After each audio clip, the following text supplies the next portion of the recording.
चरण में है। 4 तारीख को उद्घाटन होना है और सावन महीना की शुरुआत हो रही है और आप लोग देख रहे हैं कि सभी विभागों की तैयारियां बिल्कुल लास्ट चरण में है। उसको फाइनल टच दिया जा रहा है और सारे विभाग के पदाधिकारी लगातार इस पर तत्पर भी हैं। जहां जो समस्या आ रही है उसका निराकरण भी किया जा रहा है और उम्मीद है कि इस बार बहुत बढ़िया तरीके से, बहुत अच्छे वातावरण में, चूँकि इस बार मेला की अवधि 2 माह रहेगी, तो बहुत बढ़िया तरीके से मेला संपन्न होगा और इस बार काफ़ी भीड़ भी होने की संभावना है क्योंकि मौसम भी अच्छा हो गया है बारिश के कारण।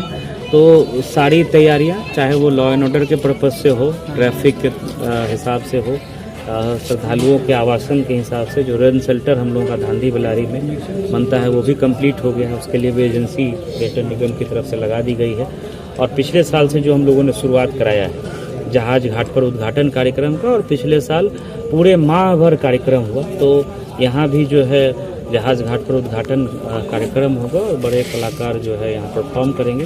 उसी तरह से धांधी बेलारी में भी, वहाँ भी शिविर भी रहता है और पूरे माह भर वहाँ भी कार्यक्रम जो है वो पिछले वर्ष हुआ था। इस बार चूँकि 2 महीने का है तो दोनों माह जो है वहाँ धांधी बेलारी में भी सांस्कृतिक कार्यक्रम स्थानीय कलाकारों के द्वारा होगा।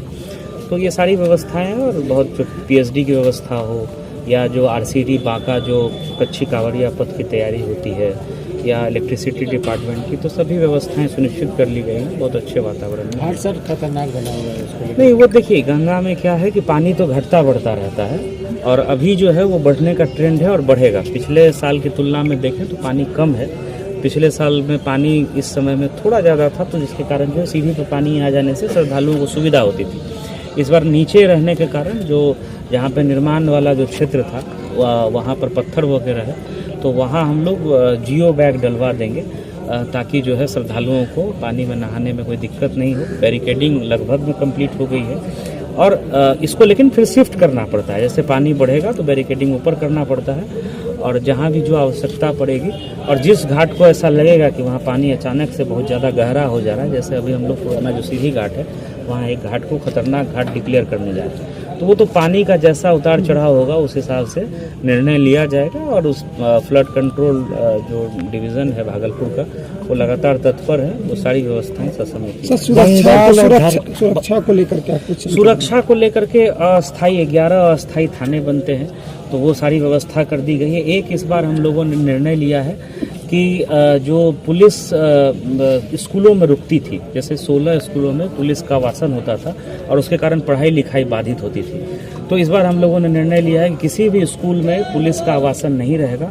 हम लोग दूसरे भवनों को चिन्हित कर रहे हैं, जैसे पंचायत भवन या नगर का कोई भवन है, और चूँकि इस समय में धर्मशाला नहीं मिलता है पेमेंट बेसिस पे भी, तो हम लोग टेंट पंडाल भी लगा रहे हैं जहाँ पुलिस बल के आवासन की व्यवस्था होगी। और हम लोगों को पर्याप्त मात्रा में जो है पुलिस बल मुख्यालय से भी मिल रहा है, होमगार्ड भी मिला है और जिला का जो इंटरनल मोबिलाइजेशन है उसको डिप्लॉय करके 24 घंटे निगरानी होगी। पैदल गश्ती हो, मोटरसाइकिल में गश्ती रहेगी और जो 4 व्हीलर जो होता है उससे जैसी जो नॉर्मल गश्ती होती है, डीएसपी रैंक के कई पदाधिकारियों को और बिहार प्रशासनिक सेवा के भी कई पदाधिकारियों को सामान्य प्रशासन विभाग ने यहाँ डिप्यूट किया है। तो ये सब अतिरिक्त व्यवस्थाएं हैं। ट्रैफिक पर विशेष ध्यान रहेगा कि किसी तरह की श्रद्धालुओं को असुविधा नहीं हो। रेलवे भी जो है विस्तृत तैयारी कर रहा है, रेलवे के वरीय पदाधिकारियों से बात भी हुई है। सीसीटीवी कैमरा हम लोग पर्याप्त संख्या में लगा रहे हैं और जो कांवड़िया पथ रहेगा उसमें रात्रि के समय संध्या के बाद से ही लाइट की व्यवस्था रहेगी, जनरेटर्स वगैरह डिप्लॉय किया गया है। और एक प्रस्ताव हम लोगों ने मुख्यालय को दिया है कि आगे के वर्षों में जो पुलिस का आगमन होता है, फोर्स का बाहर से आगमन होता है, उसके लिए थाने में ही मल्टी स्टोरी बिल्डिंग बना दी जाए ताकि पुलिस बल को रहने में असुविधा नहीं हो और जो ये खर्च जो होता है हर एक वर्ष अस्थायी व्यवस्था करने में, तो उसमें भी जो है बचत हो। तो ये हम लोगों ने प्रस्ताव भेजा है, मुख्य सचिव महोदय ने इसका प्रस्ताव तैयार करने के लिए पुलिस मुख्यालय को निर्देश दिया है। तो ये सब सारी व्यवस्थाएं हैं। 1-2 अपील है हम लोगों से। एक तो देखिए कि प्लास्टिक का उपयोग इस बार हम लोग वर्जित कर रहे हैं। किसी भी तरीके का प्लास्टिक का प्रयोग जो प्रोहिबिटेड है उसका प्रयोग ना करें, कि ये सभी श्रद्धालुओं से, स्थानीय लोगों से अपील भी होगी और हम लोग छापेमारी अभियान भी चलाएंगे। दूसरी चीज़ है कि गंदगी को यत्र तत्र कहीं भी जो फेंक करके जो हम लोग और उसकी जो है शोभा खराब कर देते हैं, तो वो ना करें। जहाँ डस्टबिन है, जो निर्धारित स्थान है, वहीं पर जो आप लोगों का कूड़ा कचरा है, चाहे वह स्थानीय लोगों का, श्रद्धालुओं का हो, वहीं डंप करना चाहिए।